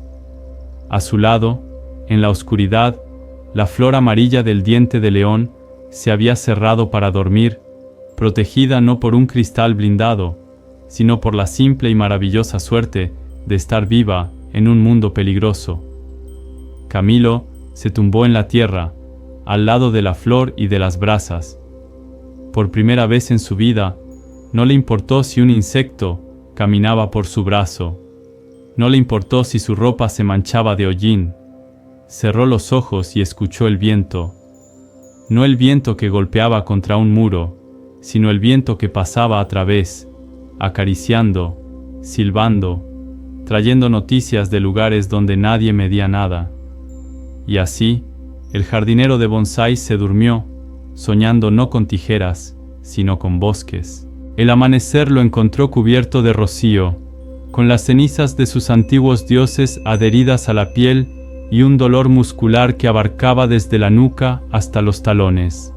Camilo abrió los ojos y no vio el techo inmaculado de su habitación, sino un cielo vasto, azul pálido, atravesado por la estela blanca de un avión lejano. Por un momento, El pánico de la desorientación intentó aferrarse a su garganta. ¿Dónde estoy? ¿Qué ha pasado? Pero se disipó tan pronto como giró la cabeza y vio el diente de león. La flor amarilla estaba allí, a centímetros de su nariz, abriéndose perezosamente al sol, indiferente a la destrucción que la rodeaba. Era el único punto de color en un paisaje de grises y negros. Camilo se sentó, gimiendo. Sus manos eran garras entumecidas. Tenía ampollas reventadas en las palmas, cortes sucios en los nudillos y las uñas negras de hollín. Se las miró fascinado. Eran manos de trabajador, manos que habían hecho algo, manos que contaban una historia de violencia y liberación. Se puso de pie, tambaleándose sobre los escombros. Tenía hambre, un hambre voraz, animal, no el apetito educado que solía saciar con tostadas integrales y aguacate pesado en gramos. Entró en la casa. El contraste fue aún más brutal que el día anterior. El silencio climatizado le pareció ofensivo. Fue a la cocina, abrió la nevera y sacó lo primero que encontró. Un trozo de queso, unas uvas, pan de hace 2 días. Comió de pie, masticando con la boca abierta, dejando caer migas al suelo. Ploc, ploc. Las migas cayeron sobre el porcelanato. Camilo las miró y no sintió el impulso de buscar la escoba. Las dejó allí. Eran huellas de su existencia. Volvió a salir al patio. La luz de la mañana revelaba la magnitud de su demolición nocturna. El invernadero ya no existía como estructura. Era un esqueleto de metal retorcido sobre una base de hormigón. Y fue esa base lo que capturó su atención. El suelo del invernadero era una losa de hormigón armado de 20 centímetros de espesor, alisada, pulida y pintada con epoxi gris para evitar la acumulación de bacterias. Era una lápida gigante. Camilo se dio cuenta de que, aunque había roto los cristales y quemado los árboles, esa losa seguía sellando la tierra. Mientras ese hormigón estuviera allí, nada crecería. La mala hierba había tenido suerte de encontrar una grieta en una maceta rota, pero el resto del terreno estaba asfixiado, esterilizado, muerto bajo toneladas de cemento. Camilo entendió cuál era su misión para el día. No era limpiar, era excavar. Tenía que liberar el suelo. Fue al garaje y buscó de nuevo. Necesitaba algo más pesado que el mazo. Encontró un pico de obra, una herramienta brutal con una punta de acero oxidado que pesaba como un pecado mortal. Lo arrastró hasta el patio. El sol ya estaba alto y calentaba el aire, prometiendo un día de sudor y castigo. Se paró en el centro de la losa gris. Levantó el pico por encima de su cabeza. Sus músculos dorsales gritaron en protesta, pero él apretó los dientes. Visualizó esa losa no como cemento, sino como su propia rigidez. Esa losa era su miedo a sentir. Esa losa era su necesidad de controlar cada variable. Esa losa era la barrera entre él y la vida. «¡Rompe!», gruñó. Dejó caer el pico con toda la fuerza de la gravedad y de su desesperación. Crack. La punta de acero mordió el hormigón, haciendo saltar chispas y esquirlas de piedra. Se abrió una fisura blanca en la superficie gris perfecta. El impacto resonó en los huesos de Camilo, sacudiéndole los dientes, pero la satisfacción fue inmediata. Había herido al monstruo. Levantó el pico de nuevo, y otra vez, y otra. Se convirtió en una máquina de ritmo y furia. Golpe, respiración, golpe, respiración. El sudor le corría por la cara, mezclándose con el polvo de cemento, creando una pasta grisácea que le cubría la piel. La camisa de lino, ya arruinada la noche anterior, se rasgó en la espalda. No le importó. Siguió golpeando. A media mañana, Roberto se asomó por el hueco de la valla. Llevaba una manguera en la mano y un sombrero de paja. Se quedó mirando a su vecino, ese hombre que hasta ayer era un maniquí de escaparate. ahora transformado en un convicto picando piedra bajo el sol, sucio, sangrando y gritando con cada golpe. ¿Buscando petróleo, vecino?, preguntó Roberto con una sonrisa ladeada. Camilo se detuvo, apoyándose en el mango del pico, jadeando como un perro exhausto. Su pecho subía y bajaba violentamente. Se limpió el sudor de los ojos con el dorso de la mano sucia. «Estoy buscando la tierra», respondió entre bocanadas de aire. «Está ahí abajo. La puedo oler, pero esta maldita losa no me deja llegar». Roberto asintió solemnemente, entendiendo la metáfora mejor que cualquier psicólogo. Dejó la manguera y cruzó al jardín de Camilo. No dijo nada. Se acercó a la zona donde Camilo había estado golpeando. Se agachó y metió los dedos en la grieta que Camilo había abierto. Tiró de un trozo de hormigón fracturado. «Está bien hecha», dijo Roberto. «Hormigón de alta densidad. Te va a costar la vida sacarlo todo tú solo». «Tengo tiempo», dijo Camilo mirando el pico.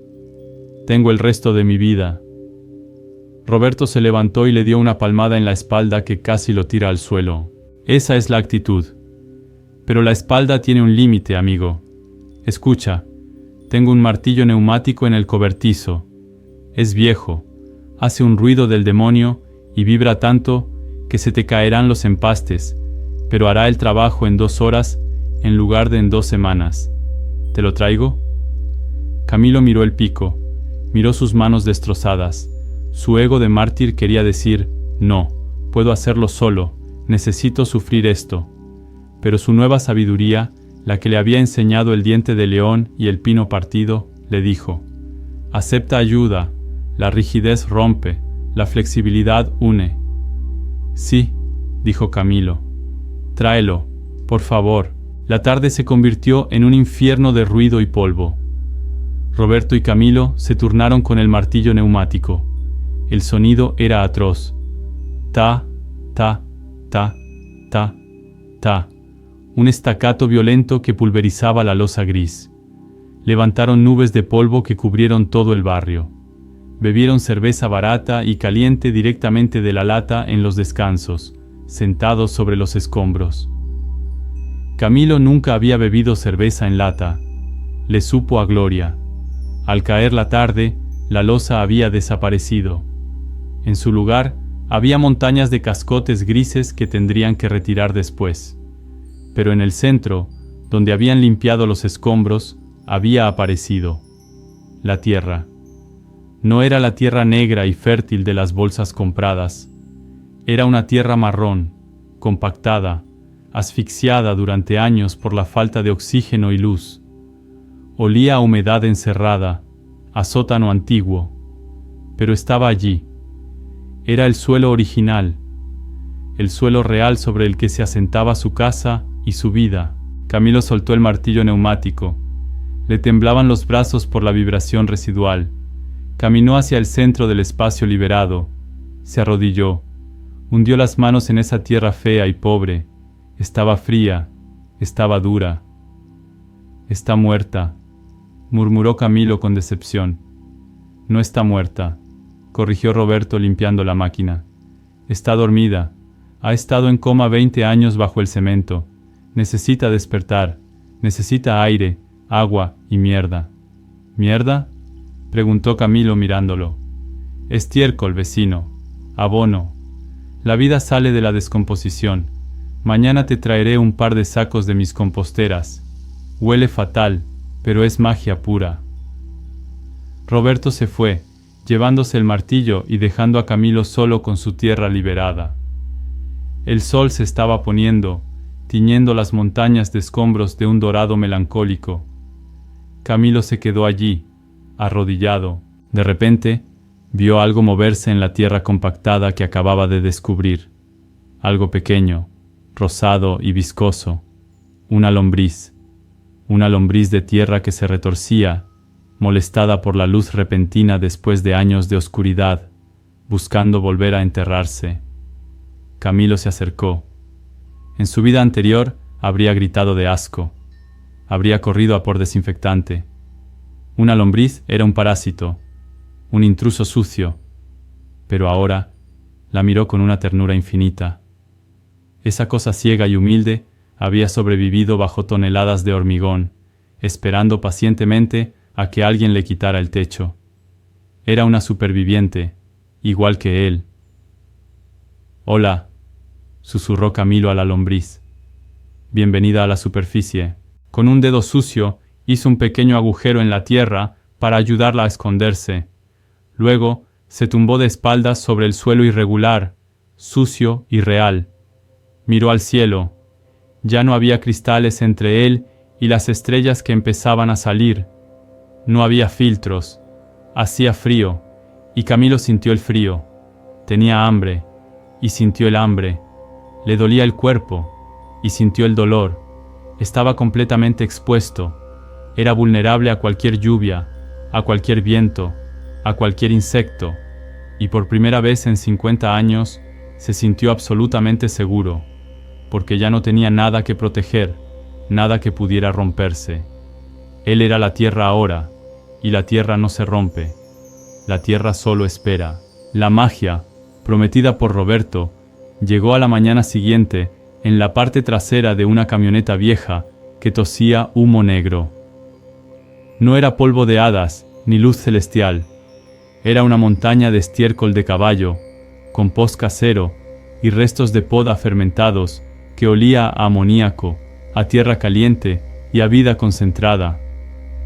El hedor era tan potente que en la vida anterior de Camilo habría provocado una llamada inmediata a la policía sanitaria y una crisis de ansiedad. Hoy, sin embargo, Camilo salió a recibir la carga con una taza de café en la mano y una sonrisa cansada en el rostro. «Aquí tienes el oro negro», gritó Roberto, bajando de la cabina. «Perdón por el perfume, pero tus vecinos pijos van a tener que aguantarse un par de días. Es el olor del progreso». Descargaron la montaña humeante sobre la tierra recién liberada, esa tierra marrón y dura que había estado sepultada bajo el hormigón. Camilo tomó una pala y comenzó el trabajo de mezcla. Fue una labor brutal. Tenía que romper los terrones compactos de arcilla inerte e integrarlos con la materia orgánica rica y suelta. Durante días, Camilo no hizo otra cosa que palear, girar y mezclar. Sus músculos, que al principio gritaban de dolor, empezaron a endurecerse, a recordar una memoria genética antigua de cuando los hombres no vivían en oficinas, sino en surcos. El sudor le caía a chorros, empapando la camiseta vieja que Roberto le había prestado. El polvo se le metía en los poros. El olor a estiércol se le impregnó en la piel y en el pelo, un aroma persistente que ninguna ducha lograba eliminar del todo. Pero a Camilo no le importaba. Descubrió que había una diferencia abismal entre estar sucio y estar manchado de tierra. La suciedad era negligencia, la tierra era trabajo. Cuando el suelo estuvo preparado, oscuro y esponjoso, listo para recibir vida, Camilo esperó instrucciones precisas. Sacó una libreta y un bolígrafo, listo para dibujar una cuadrícula, para planificar densidades de siembra, rotación de cultivos y compatibilidad de especies. «¿Cuál es el plan?», preguntó a Roberto. «¿Ponemos los tomates en la zona norte por la insolación? ¿Las lechugas en hileras de 20 centímetros? Necesito saber cuántas semillas de cada tipo comprar para optimizar el espacio». Roberto lo miró, le quitó la libreta de las manos y la lanzó sobre la pila de compost. «El plan es que no hay plan», dijo el vecino, sacando de su bolsillo una bolsa de papel marrón arrugada. «Aquí tienes, es mi mezcla del caos, semillas que he ido guardando de todo el año. Hay flores, hay hortalizas, hay hierbas, todo junto». «¿Todo junto?». Camilo sintió un tic en el ojo. «Pero competirán entre ellas, las raíces se enredarán, será un desastre logístico». «Será un ecosistema», corrigió Roberto. «La naturaleza no planta en líneas rectas, Camilo. Tira las semillas, Deja que caigan donde quieran. Las que sean fuertes, nacerán. Las que caigan en buena tierra, crecerán. Las otras, alimentarán a los gusanos. Es una democracia biológica. Vamos, lanza. Camilo metió la mano en la bolsa. Sintió las semillas. Pequeñas esferas duras, láminas planas como escamas, granos rugosos. Cerró el puño. Miró la extensión de tierra oscura frente a él. Su mente gritaba pidiendo una regla, un cordel para marcar líneas rectas. Su mano temblaba. Lanzar las semillas al azar era un acto de fe ciega, una renuncia total al control del resultado. Respiró hondo. Pensó en el diente de león. Pensó en la losa de hormigón. Abrió la mano y lanzó. Hizo un movimiento de barrido con el brazo, imitando a un sembrador antiguo. Las semillas volaron por el aire, invisibles y ligeras, y cayeron en silencio sobre la tierra. Camilo lanzó otro puñado, y otro.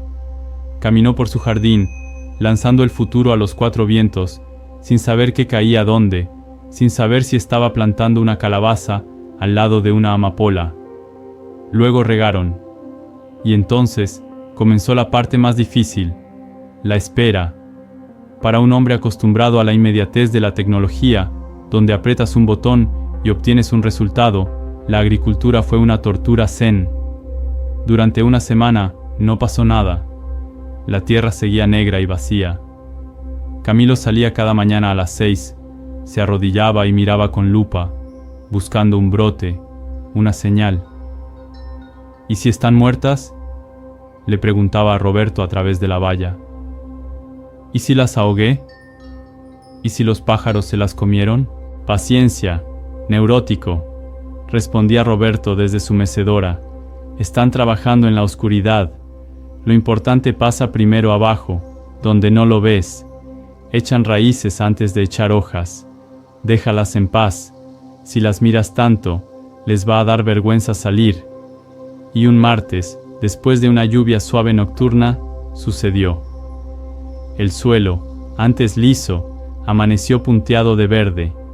No eran uno o dos brotes, eran miles. Pequeños cotiledones que empujaban la tierra hacia arriba, abriéndose paso hacia la luz con una fuerza hidráulica imparable. Camilo lloró. Lloró de rodillas en el barro, riéndose a la vez, acariciando esas cabezas verdes minúsculas con la yema del dedo. Habían nacido. A pesar de su torpeza, a pesar de su falta de planificación, la vida había encontrado el camino. El mes siguiente fue una explosión. El jardín no creció, estalló. Sin las restricciones de las macetas y los alambres, las plantas se comportaron con una exuberancia salvaje. Girasoles gigantes se alzaron 2 metros en cuestión de semanas, mirando al sol con sus caras amarillas. Calabazas invasoras lanzaron sus zarcillos por el suelo, enredándose en los tallos de maíz que crecían chuecos pero fuertes. Tomates cherry treparon sobre las dalias. Capuchinas naranjas y rojas cubrieron los huecos vacíos. No había orden. Era una cacofonía visual. Era una orgía de clorofila. Camilo aprendió a caminar entre ellas con cuidado, no para controlarlas, sino para no pisarlas. Aprendió que las hojas mordidas por orugas no eran imperfectas, sino que alimentaban a las mariposas que luego polinizaban sus calabacines. Aprendió que los pulgones traían mariquitas y que las mariquitas eran las guardianas feroces de su caos. Su cuerpo cambió al ritmo de su jardín. Perdió la palidez de oficina y ganó un color tostado, curtido por el sol. Sus manos, antes suaves, se llenaron de callos duros y permanentes, mapas de su esfuerzo. Dejó de usar reloj.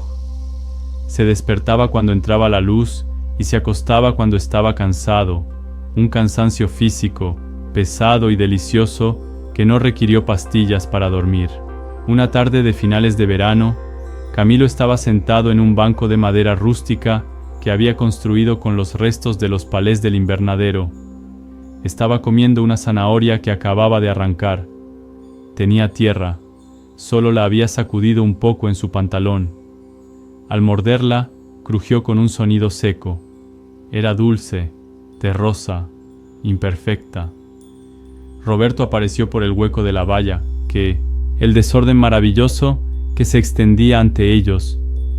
Girasoles inclinados por el peso de las semillas, calabazas invadiendo el camino, abejas zumbando en un frenesí de polinización. «Es un desastre absoluto, vecino», dijo Roberto, dándole un trago largo a su cerveza y limpiándose la espuma del bigote. «Un auténtico caos. Si el presidente de la asociación de vecinos lo viera, le daría un infarto». Camilo miró su selva. Miró una tomatera que había crecido torcida, abrazada a un tallo de maíz para no caerse. Miró las malas hierbas que crecían felices entre las lechugas, protegiendo la humedad del suelo. «Sí», sonrió Camilo, con los dientes manchados de zanahoria. «Es un desastre, pero es mi desastre. Y por primera vez en mi vida, no tengo ni idea de qué va a crecer mañana. Y eso se siente increíble». Roberto chocó su lata contra la de Camilo. «Salud por eso, jardinero. Al final, resulta que no eras un dios. Solo eras un tipo con una pala. Y créeme, se duerme mejor siendo un tipo con una pala que intentando sostener el mundo entero con alambres». Camilo cerró los ojos y dejó que el último rayo de sol le calentara la cara. Ya no necesitaba que todo fuera perfecto para ser feliz. Solo necesitaba que fuera real. Dejamos a Camilo disfrutando de su cerveza en medio de su jardín imperfecto, y es hora de que nosotros soltemos también nuestras propias herramientas de poda para mirar nuestra vida con honestidad. La historia del jardinero de bonsáis no es un tratado sobre botánica, es un espejo de nuestra relación tóxica con el control. Vivimos en una sociedad que nos vende la idea de que podemos, y debemos, controlar cada aspecto de nuestra existencia. Planificamos nuestras carreras al milímetro, aseguramos nuestros bienes, editamos nuestras fotos, cronometramos nuestro sueño y microgestionamos nuestras relaciones. Nos comportamos como Camilo en su invernadero. Construimos muros de cristal para que no entre el viento, filtramos el aire para que no entre el polvo y alambramos nuestro propio crecimiento para encajar en una forma estética que otros aprueben. Creemos que si controlamos todas las variables, estaremos a salvo. Creemos que si evitamos el caos, evitaremos el dolor. Pero esta historia nos enseña una verdad fundamental. El control es una ilusión y una muy costosa. La vida, por definición, es salvaje, orgánica e impredecible. Intentar domarla es como intentar meter el océano en un vaso de agua. No solo es imposible, sino que en el intento te pierdes la inmensidad del mar. Los bonsáis de Camilo eran hermosos, sí, pero eran frágiles. Eran incapaces de sobrevivir un solo día sin su Dios. Al protegerlos tanto, los debilitó. Al protegerte tanto a ti mismo, al evitar cada riesgo, cada error y cada situación incómoda, te estás volviendo frágil. Te estás convirtiendo en una escultura bonita, pero incapaz de soportar una tormenta. La verdadera resiliencia no nace en un ambiente estéril. Nace en la intemperie. Nace, como el diente de león, de la capacidad de aprovechar las grietas, de beber el agua sucia y de crecer en medio de los escombros. Camilo solo encontró la paz cuando aceptó que él no era el dueño de la naturaleza, sino parte de ella. Cuando cambió el «tengo que hacer que esto pase» por el «voy a ver qué pasa». Te invito a que hoy identifiques cuál es tu invernadero. ¿Qué parte de tu vida estás asfixiando con tu perfeccionismo? ¿Es tu trabajo? ¿Es tu pareja? ¿Son tus hijos a los que intentas proteger de cualquier fallo? ¿O eres tú mismo, reprimiendo tus emociones para mantener una fachada de calma? Rompe el cristal. Sé que da miedo. Sé que sientes que si sueltas el control, todo se vendrá abajo. Pero te prometo que lo que está al otro lado del muro no es el apocalipsis, es la vida. Es una vida desordenada, ruidosa, con tomates deformes y malas hierbas, pero una vida que sabe a algo. Una vida fértil. Deja de intentar ser el arquitecto de un destino perfecto. Agarra una pala, mánchate las manos y lanza las semillas al viento. Permítete crecer torcido. Permítete fallar. Permítete ser un desastre maravilloso. Porque al final, las únicas cosas que sobreviven a la tormenta no son las que están rígidas y protegidas, sino las que saben bailar con el viento. Gracias por acompañarme en este viaje de demolición y siembra. Si esta historia ha resonado en esa parte de ti que está cansada de sostener el techo sola, te invito a suscribirte. En este canal no te daremos las herramientas para ser perfecto, pero te daremos la compañía para ser humano. Rompe tus macetas hoy. Echa raíces profundas. Y recuerda, la vida real empieza donde termina tu zona de confort. Hasta la próxima historia.